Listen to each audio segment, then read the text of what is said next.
কলকাতায় শুরু হওয়া পুজো কার্নিভালের ধারা এবার ছড়িয়ে পড়েছে রাজ্যের বিভিন্ন জেলায়।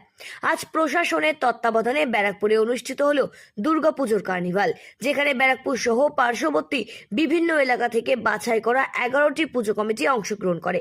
এদিন ব্যারাকপুর চিড়িয়া মোড়ে বর্ণাঢ্য শোভাযাত্রা এবং সাংস্কৃতিক অনুষ্ঠান, যা বিসর্জনের মুহূর্তকে আরও করে তোলে স্মরণীয়।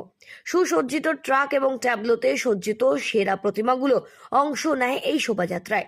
প্রধান অতিথি হিসেবে এই দিনের এই পুজো কার্নিভালে উপস্থিত ছিলেন বিধায়ক রাজ চক্রবর্তী, সাংসদ পার্থ ভৌমিক, সাংসদ সৌগত রায়, বিধায়ক নির্মল ঘোষ, সনদ দে সহ বহু বিশিষ্ট ব্যক্তিত্বরা। উত্তর 24 পরগনার ব্যারাকপুরে প্রশাসনের উদ্যোগে অনুষ্ঠিত হয় আজকের এই পুজো কার্নিভাল। আর যেই কার্নিভাল ঘিরে ছিল উৎসবের আমেজ।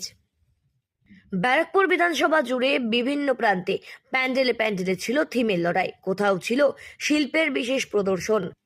এই দিনের এই অনুষ্ঠানে বহু মানুষ রাস্তার দুধারে ভিড় জমান। রাস্তার মোড়ে মোড়ে ছিল বড় স্ক্রিনের ব্যবস্থা। আজকের এই অনুষ্ঠানে একেবারে উৎসবের আমেজে মেতে ওঠে ব্যারাকপুরবাসী।